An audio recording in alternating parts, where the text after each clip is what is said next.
Muy buenos días a todos, que el Señor bendiga a cada uno. Qué bendición poder estar juntos otra vez. Y en esta ocasión, para terminar nuestro estudio en el libro de Santiago, hemos estado ahí por varias semanas, desde el año pasado, de hecho. Varios predicadores han estado ahí con este estudio. Y recuerdo que en 2013 estudiamos este libro también, aquí en Orihuela. Enfoques interesantes los del libro.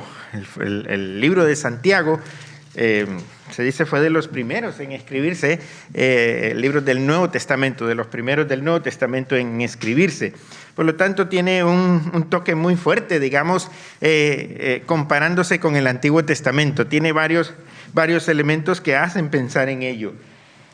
Nos ha exhortado, nos ha animado el libro de Santiago a estar firmes en medio de las pruebas, en medio de las dificultades.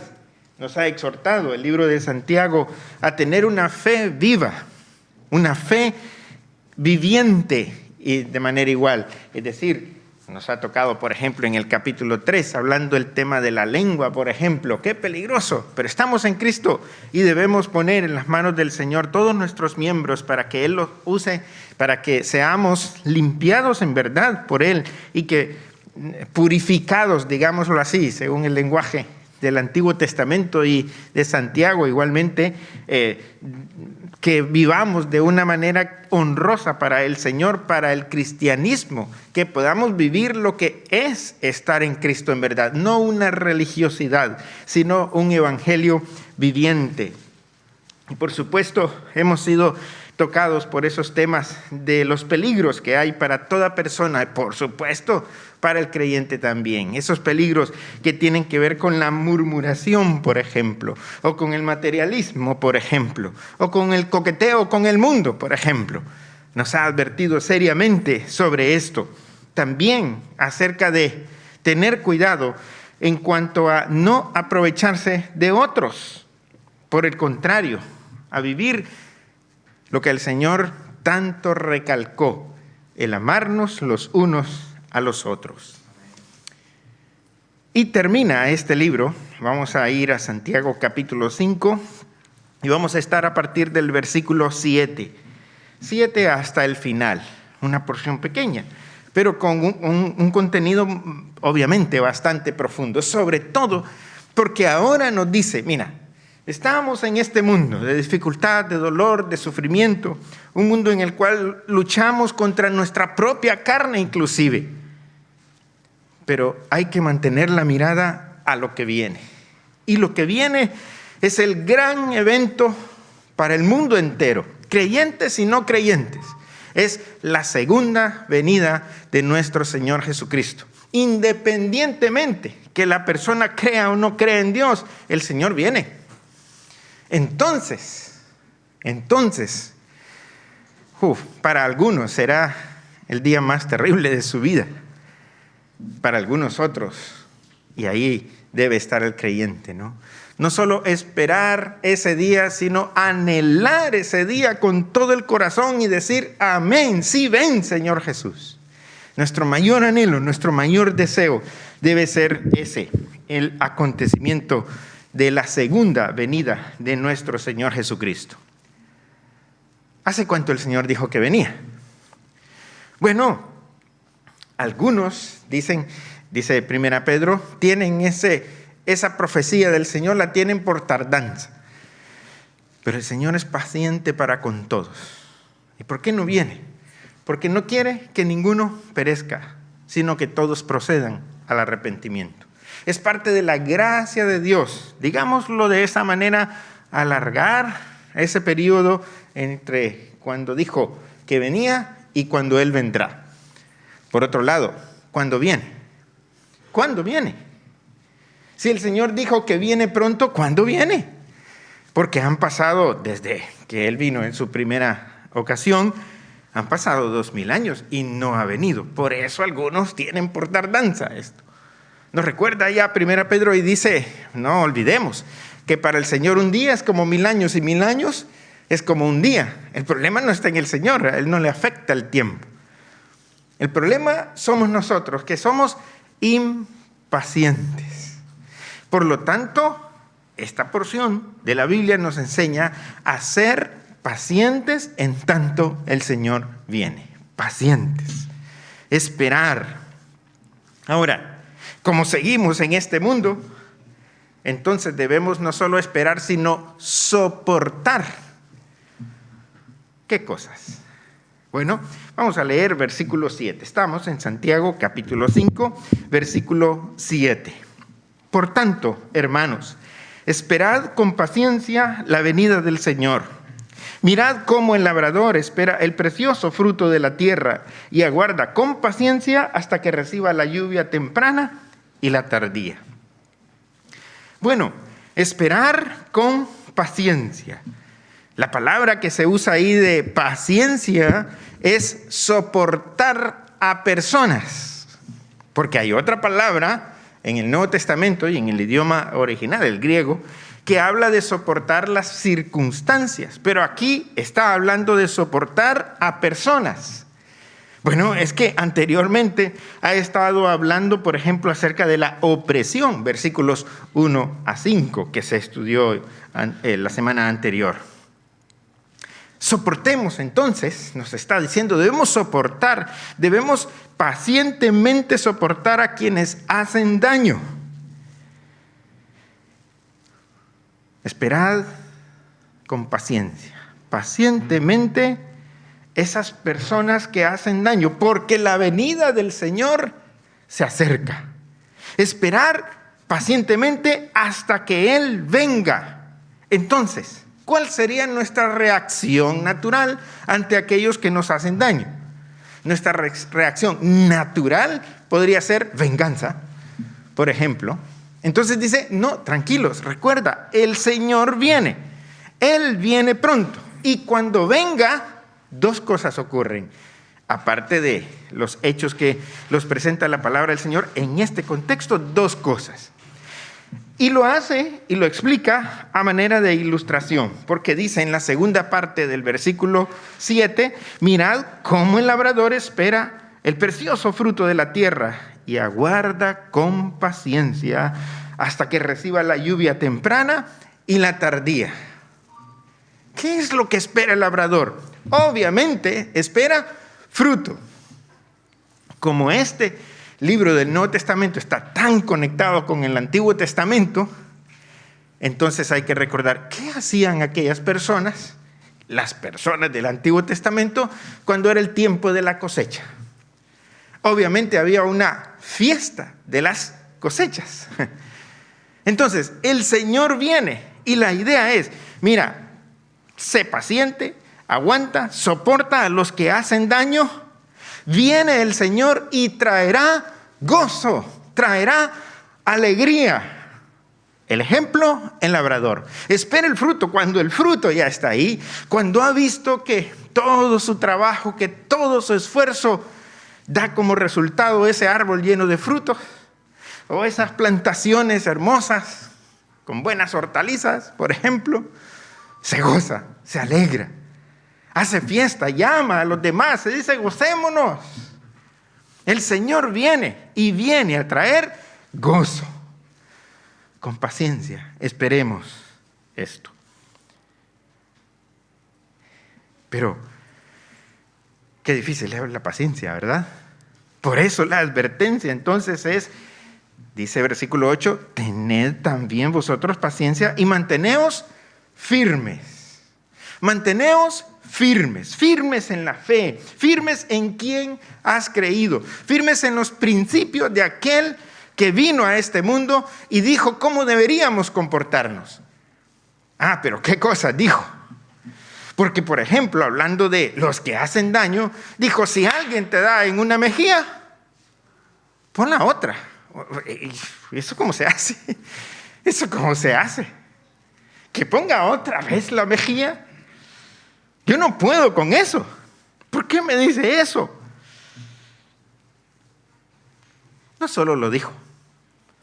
Él vivió esto. Porque desde el libro de Isaías, en aquella profecía dice acerca del Mesías, dice, como cordero fue llevado al matadero. No abrió su boca. Soportó entonces con paciencia. Soportó hasta la muerte. Y no estaba sufriendo por su causa, sino por nuestra causa. El ejemplo, otra vez, es del Señor Jesucristo, obviamente. El Señor Jesucristo que no se quejó. El Señor Jesucristo que se mantuvo firme en su objetivo de dar su vida hasta la última gota. Un ejemplo maravilloso, el ejemplo maravilloso, el de nuestro Señor Jesucristo. Esperad con paciencia, esperad firmes. La venida del Señor está cerca. No sabemos cuándo viene. El Señor en su soberanía ha definido el cuándo. Solo Él sabe el momento. Pero una cosa es totalmente cierta, que viene y traerá gozo. Y además de eso, versículo 9 dice: hermanos, no os quejéis unos contra otros para que no seáis condenados. El juez ya está delante de la puerta. Segunda cosa que trae es juicio. La primera es gozo, alegría para los creyentes. La segunda cosa, y esto es terrible, es juicio para aquel que hace daño. Por lo tanto, manteneos firmes, dice la palabra del Señor. Es cierto, el Señor viene, Él lo dijo, Él no miente. Él viene, vendrá e impondrá, inclusive, un reino de justicia. Esa es una de las características principales del reino del Señor Jesús cuando Él regrese. Justicia, lo que falta tanto en el mundo. ¿Cuántas veces decimos, mira, me ha pasado esto, lo otro, aquello? Es que me da rabia, es que no puedo con esto. ¿No es cierto? Nos pasa, es así. Eso provoca en nosotros la injusticia que vemos una y otra vez. Entonces dice el versículo 9 al principio: hermanos, no os quejéis unos con otros para que no seáis condenados. Es que en las muchas palabras no falta pecado. Y cuando empiezo a reaccionar y a hablar y esto y lo otro, y sobre todo de ese, ahí está el peligro. Cuidado. No os quejéis entonces unos contra otros, porque aquí ya no está hablando de lo que me ha pasado, de la circunstancia que estoy pasando, sino lo que me ha hecho el fulano. Y no es cierto que nuestra tendencia cuando hablamos de las personas que nos han hecho daño es, quizás, sí que nos han hecho daño, pero a veces exageramos un poquito más. Y entonces denigramos a esa persona. Ya nos referimos a esas personas de manera tal que también nosotros estamos siendo injustos, agregando más de lo que esa persona ha hecho probablemente. Y esta es la advertencia: cuidado, no te olvides, el Señor viene y traerá gozo para ti. Y si verdaderamente has sufrido injusticia, el Señor viene y es el juez. Él es la justicia. Tú espera pacientemente, soporta pacientemente. El Señor viene. Más ilustraciones. Versículo 10. Hermanos míos, tomad como ejemplo de aflicción y de paciencia a los profetas que hablaron en nombre del Señor. Bueno, otra vez, otra conexión con el Antiguo Testamento. Está hablando de aquellos profetas, los muchos profetas, muchas personas que el Señor envió con su mensaje. ¿Y qué hicieron con ellos? Como para ampliar este tema, vamos a Mateo en el capítulo 23. Mateo capítulo 23. En este pasaje, el Señor Jesús está hablando acerca y a los escribas y fariseos de su tiempo. ¿Quiénes eran estos? Pues religiosos de su tiempo. Eran los que de hecho llevaban el control de todos los asuntos religiosos de aquel tiempo. Pero eran terribles, imponían cargas pesadas. Dijo el Señor: mira, haced lo que os digan, pero no hagáis como ellos hacen. Eran expertos en imponer cargas, pero ellos no vivían lo que predicaban. Eran totalmente injustos entonces. Y además de eso, eran altaneros. Y el Señor una y otra vez habló contra ellos. Y es terrible cómo el Señor hablaba a ellos directamente. Es decir, si hablaba de ellos, podría ser una murmuración. Pero hablar a ellos, esa era otra cosa. Entonces decía el Señor Jesús una y otra vez en el capítulo 23 de Mateo, versículo 14: ¡ay de vosotros, escribas y fariseos hipócritas!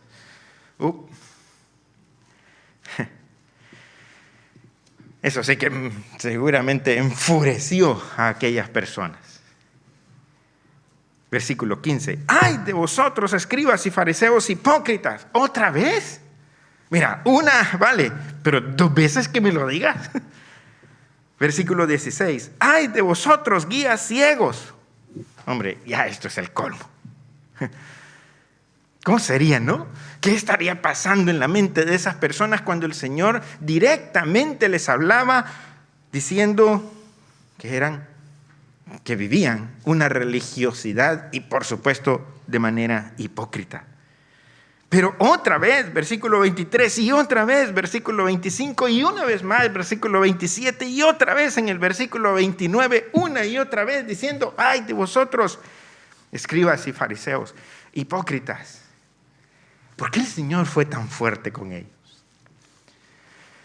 Entre otras cosas, y hablando entonces, haciendo la conexión con lo que nos está diciendo Santiago nos ha dicho: tomad como ejemplo de aflicción y de paciencia a los profetas que hablaron en nombre del Señor Jesús, del Señor.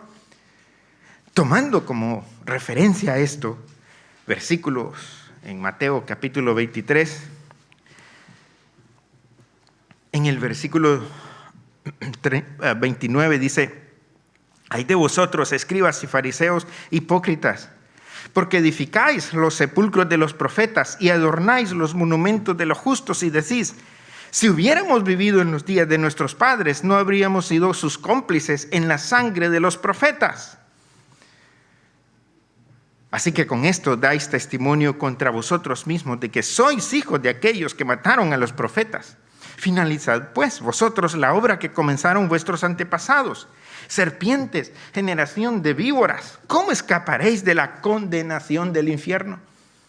Por tanto, yo os envío profetas, sabios y escribas. Vosotros mataréis y crucificaréis a unos, y a otros azotaréis en vuestras sinagogas y perseguiréis de ciudad en ciudad, para que recaiga sobre vosotros toda la sangre justa que se ha derramado sobre la tierra, desde la sangre de Abel el justo hasta la sangre de Zacarías, hijo de Berequías, a quien matasteis entre el atrio del templo y el altar. Os aseguro que todo esto vendrá sobre esta generación. ¿Qué está diciendo el Señor Jesús? Pues está 2 cosas. Una diciendo: mira, vosotros sois hijos de aquellos que mataron a los profetas. Ahora, hay una forma de usar esa palabra hijos. Es, por ejemplo, hijos de desobediencia. Desobediencia no es una señora que tiene hijos. Es un concepto, entonces, en el cual se dice, pues, si eres hijo de desobediencia, es que tienes todas las características de una persona rebelde. Eres la rebeldía misma. Y cuando dice, entonces, sois hijos, vosotros estáis diciendo: nosotros no seríamos como nuestros padres que mataron a los profetas. Dice: afirmáis que sois hijos de aquellos que mataron a los profetas. Es decir, tenéis las mismas características. Y lo que está haciendo entonces el Señor Jesús, anticipando lo que en unos días va a suceder, es que estas mismas personas van a enviar a Jesús a juicio, a ponerlo en manos de los romanos, y pedirán su crucifixión. No solo mataron a los profetas, matarían al Mesías mismo. Y no bastará con eso, sino que el Señor sigue anticipándose, diciendo en el versículo 34, mataréis, futuro, crucificaréis a unos, no solo al Señor Jesús, sino que siendo este un instrumento de tortura, crucificarían a muchos seguidores del Señor Jesús. A otros azotaréis, otra vez, futuro. Perseguiréis de ciudad en ciudad, otra vez, futuro. Lo que está diciendo esto no para. La oposición al Señor es también, por supuesto, contra los seguidores del Señor. Y por eso, hasta el día de hoy, tenemos temas por los cuales oramos tanto, es la persecución. Porque sigue esa injusticia en el mundo. Siguen muchas personas sufriendo por seguir al Señor. ¿Y cuál es lo malo? ¿Cuál es el delito? El problema, entonces, no son esas personas. El problema es a quién sigue. El problema en el mundo, para el mundo, es Cristo.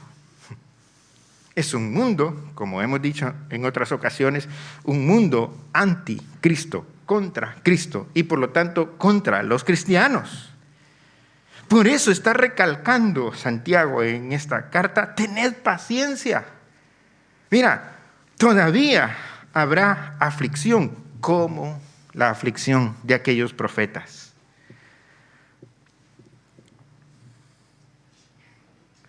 Versículo 11.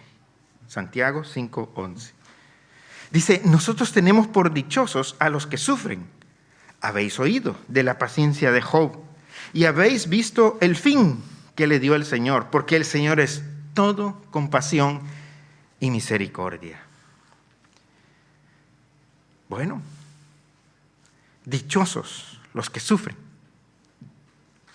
Otra vez, una vez más, Santiago, como en otras ocasiones, está echando mano del Sermón del Monte. El Señor había dicho estas palabras. Mateo capítulo 5, Mateo 6, 7, el Sermón del Monte. El Señor había hablado allá acerca de todo esto, de la persecución. Otra vez diciendo, esto va a seguir pasando. Y va a arreciar la persecución contra el cristianismo.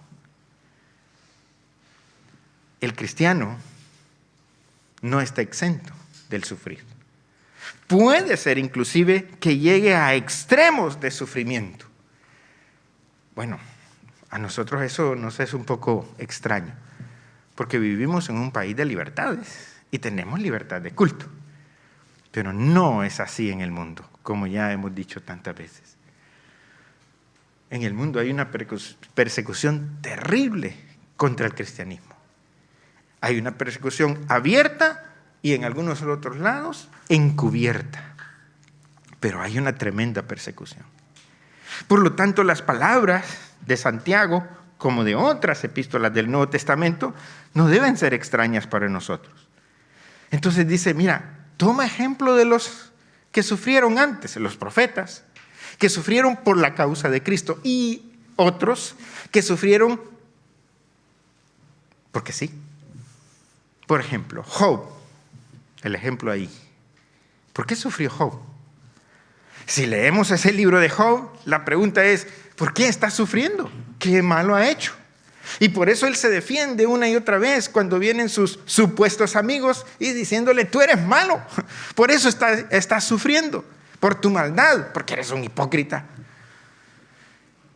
Y se defiende Job. Y dice, pero si yo atendía al necesitado. Y desde el principio de Job vemos a un hombre que Dios dice era justo, temeroso de Dios, apartado del mal. ¿Por qué estaba sufriendo? Dos cosas. Una lucha se estaba dando a nivel espiritual. No se explica en los primeros capítulos de Job. Es Satanás interesado en destruir a ese temeroso de Dios. Entonces entendemos, aquí hay otro problema mucho mayor. Si tenemos aflicciones en este mundo, recordemos que en el plano espiritual también El creyente es blanco, en este caso del enemigo, de los ataques del enemigo. Tened como ejemplo a Job. No estaba sufriendo, no estaba siendo perseguido por los hombres, sino por Satanás. Está serio esto, ¿verdad?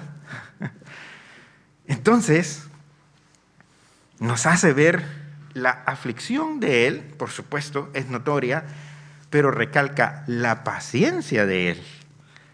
Mira, Job aprendió paciencia en la prueba. Es decir, cuando él entró en aquella terrible prueba, cuando empezó a perderlo todo, no era muy paciente. Vienen los amigos y le dicen: Job, tú eres malo, por eso estás sufriendo. Él se defiende. Y él llega un momento de impaciencia y decir: maldito el día que nací. ¿Qué quería? Morir. ¿Ya para qué? Nada vale.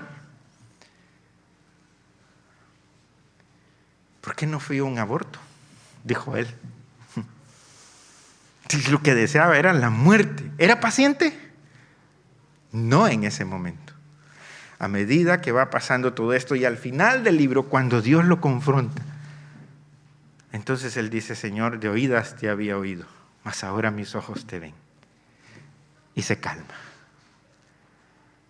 Espera. Ahora es paciente. Mira, cuando pasamos por las pruebas, estamos pasando entonces por un tiempo de instrucción, de algo que nos falta. Lo que este libro nos está llamando es: sé paciente. Mira atrás, mira la historia, mira los profetas, sufrieron por causa del Señor. Mira a otros como Job, que sufren por asuntos propiamente de ataques del enemigo. Sé paciente, aprende la paciencia. Y a mí me viene muy bien ese mensaje porque soy impaciente. No sé a ti, pero a mí sí. Bueno, yo creo que todo, ¿verdad? Necesitamos crecer en esa paciencia. Y la paciencia tiene que ver: no tomes en tus manos la justicia. Deja que el Señor actúe. El Señor puede contra los que actúan pues atacando el cristianismo, pero también actúa contra Satanás mismo. Y solo Él puede. Sé paciente. Espera entonces en el Señor. Es la exhortación en este libro. Versículo 12. Sobre todo, hermanos míos, no juréis ni por el cielo, ni por la tierra, ni por ninguna otra cosa, sino que vuestro sí sea sí y vuestro no sea no, para que no seáis condenados. Entonces, ahora la advertencia es: mira, hay un peligro en el mundo. Y es adaptarnos a la mentira del mundo. Es decir, si en el mundo predomina la mentira, no seamos mentirosos. Porque qué fácil es decir: mira, te lo juro. Y empieza a jurar por esto, por lo otro, aquello. Y según, otra vez, el Sermón del Monte, Mateo capítulo 5, el Señor dijo que caemos entonces en juramentos irreverentes. Y empezamos a jurar por todo. Decía el Señor Jesús: no juréis por la ofrenda que está en el templo, ni por Dios. Y qué fácil es jurar por Dios. Y entonces quebrantaríamos otro mandamiento, ¿verdad? Aquel de no tomar el nombre del Señor en vano.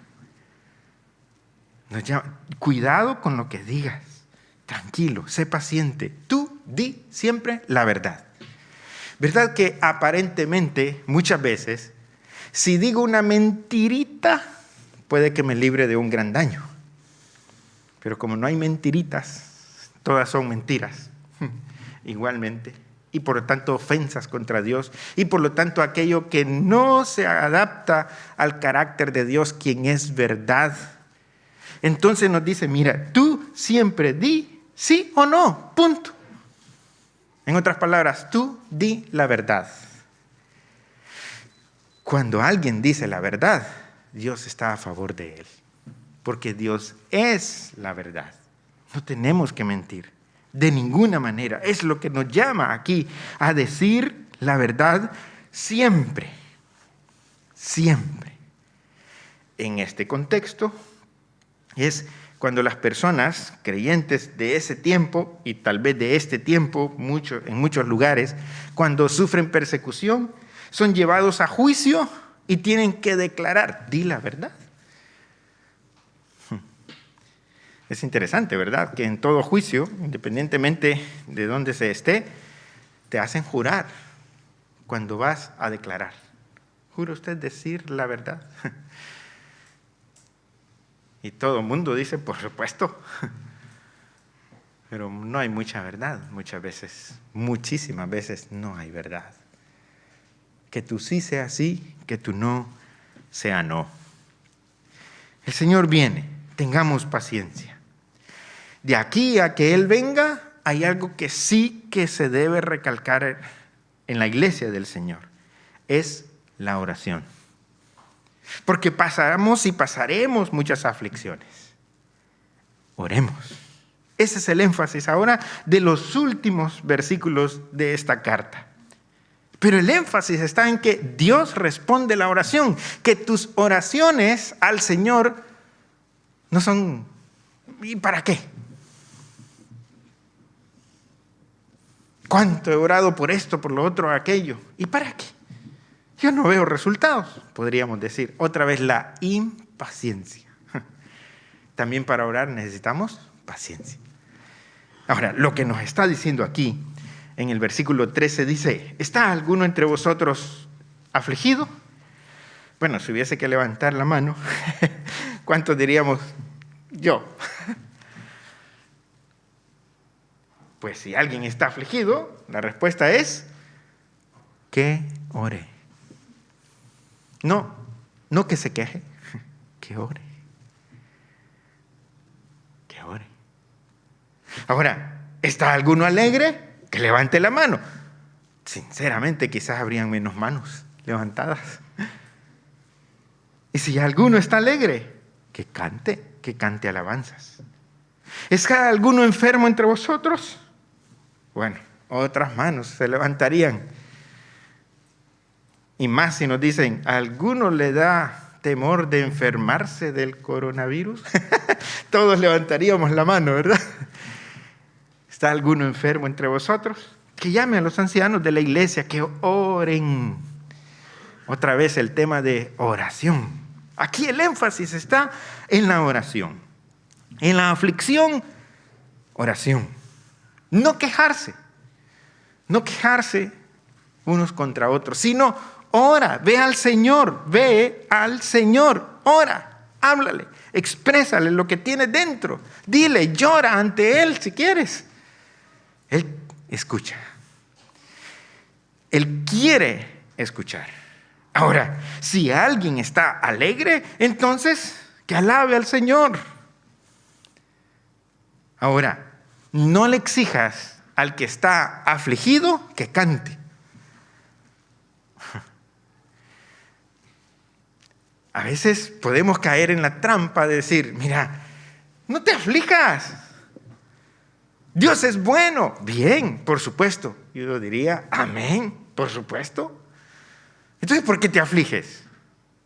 Bueno, porque tengo un problema muy gordo. Pero no te aflijas, eso no es de creyentes. ¿No es de creyentes afligirse? ¿O los creyentes se afligen?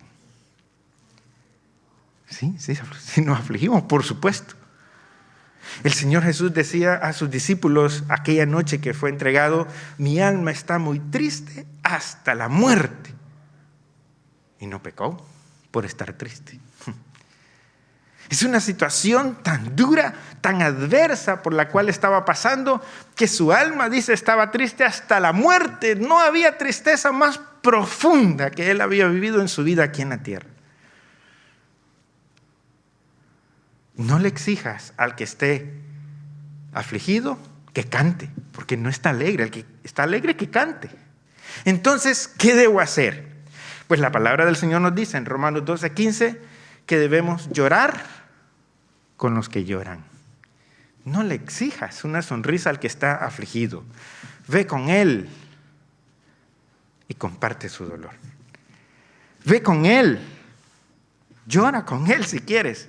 Pero llora y ora con él, porque este es el énfasis aquí, orar. El que está afligido, que ore. Y si yo veo a alguien que está afligido, me acerco a él, comparto su dolor y oro con él. Entonces aquí estamos entrando en otro tema, la oración comunitaria. Ya no solamente la oración individual, la que tú y yo debemos hacer constantemente, sino juntarnos ahora para orar. Por eso el versículo 14 está hablando de alguien. Supongamos que alguien está enfermo. Ese que está enfermo dice, llame a los hermanos de la iglesia, en este caso a los ancianos de la iglesia, a los que velan por la iglesia, a los que cuidan la iglesia, a los que aconsejan en la iglesia, llámalos. Llama, pide ayuda. Y esa persona que llegue, que se acerque con el propósito de orar con él y por él. Ahora está hablando de juntarnos para orar. Dice el versículo 14, que llame a los ancianos de la iglesia para que oren por él y lo unjan con aceite en el nombre del Señor. Y la oración de fe sanará al enfermo y el Señor lo levantará. Y si ha cometido pecados, le serán perdonados. Entonces, ¿cuál es la petición? En este caso, en el ejemplo, es salud. Ahora, ¿qué va a sanar al enfermo? Ojo con esto. ¿Qué va a sanar al enfermo? ¿La oración tuya? ¿El aceite? ¿O Dios? Cuidado, porque aquí hay algo que podemos poner la fe en un objeto inclusive. Cuando dice que le unjan con aceite, esto es importante saberlo, que hay dos palabras para hablar de ungir con aceite en la Biblia. En el Nuevo Testamento está muy claro esto. Una palabra es Crio, de donde viene la palabra Christos o Cristo, que era una unción que se hacía, o un derramamiento de aceite sobre una persona o sobre algo, inclusive con el objetivo de consagrar a alguien. Era más ritual. Pero aquí no se usa esa palabra. No está hablando de llamar para que le unjan con aceite y milagrosamente ese aceite va a hacer que la persona sea sana. No. Aquí usa otra palabra que es aleifo. Y esa palabra es frotar con aceite. Hay pasajes en la Biblia, por ejemplo, la parábola del samaritano, cuando estaba aquel hombre golpeado ahí en el camino, dice que le ungió con aceite. ¿Te acuerdas? Ahora no se usa mucho eso, más pastillas y todo lo más, pero antes yo recuerdo que los ancianitos siempre eran pues un ungüento. El ungüento era maravilloso para todo, ¿verdad? Con un olor muy fuerte, o eso penetra, eso sana, ¿verdad? Bueno, más o menos así era en este tiempo. El aceite, el frotar con aceite llevaba un objetivo terapéutico. Y la idea es, mira, acércate al que está enfermo, ayúdale en su enfermedad, en su dolor, identifícate plenamente, no solo emocionalmente. Llévale un medicamento, llévale ayuda, acércate a él, está enfermo, le duele algo. Acércate. Oración y acción. Ahora, pero acércate, el propósito es oración comunitaria, juntarnos en un momento de aflicción. La oración de fe sanará o salvará al enfermo. No tu oración como tal, sino aquel que escucha la oración. Porque, otra vez, el énfasis está aquí, en el versículo 15, donde dice, la oración de fe sanará al enfermo. Y el Señor lo levantará. No pongas fe en tu oración. No pongas fe en un aceite. Pon tu fe en Dios. Ese es el punto. Eso es para subrayar. La efectividad de la oración. Versículo 16 dice, confesaos vuestras ofensas unos a otros y orad unos por otros para que seáis sanados. La oración eficaz del justo puede mucho. Hay enfermedades que efectivamente son producto de una conducta pecaminosa. Eso es así. Es decir, en la Biblia encontramos en muchas ocasiones que hay enfermedades como producto de un juicio de Dios sobre esa persona por su pecado o por su conducta tan libre. Ahora, nos acercamos, oramos juntamente con esa persona. Dice al final del versículo 15, y si ha cometido pecados, le serán perdonados. Esa persona llegará a la conclusión, efectivamente, estoy sufriendo por mi culpa, si ese es el caso. No toda enfermedad es un castigo de Dios. Pero si ese fuese el motivo, ese acercamiento a esa persona para identificarse con esa aflicción, le hará recapacitar, le hará confesar su pecado y efectivamente el Señor le va a perdonar. Y otro elemento importante a notar en la oración es que la oración eficaz del justo puede mucho.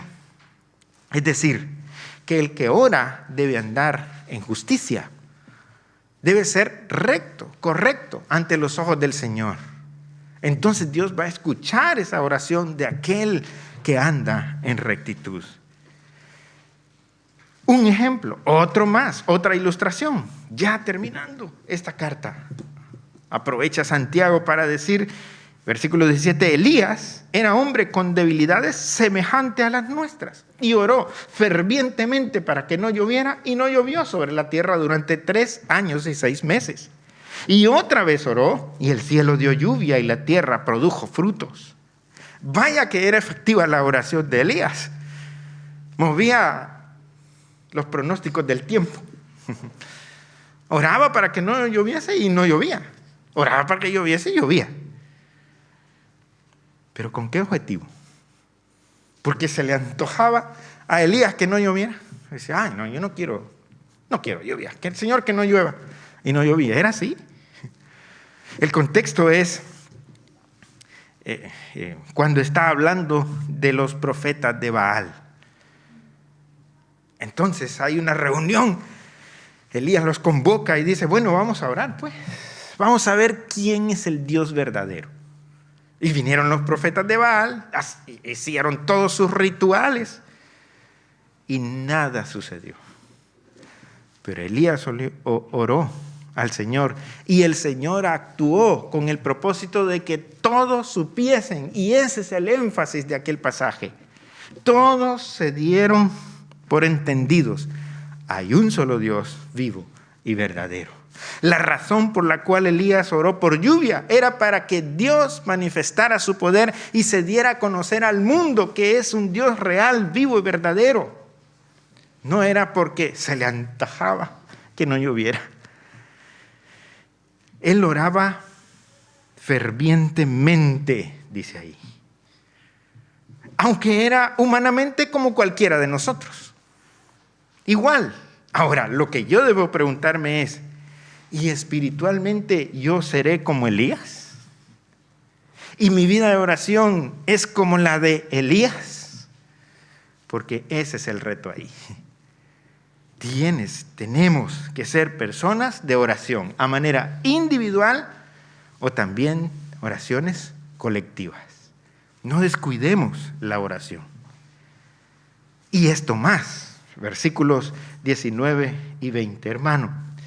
Si alguno entre vosotros se ha apartado de la verdad y alguno lo hace volver, sepa que el que haga volver de su mal camino al pecador lo salvará de muerte y cubrirá muchísimos pecados. Hay otro tema de oración y es los que se extravían. Nuestro deber es andar y llevar a otros a la verdad.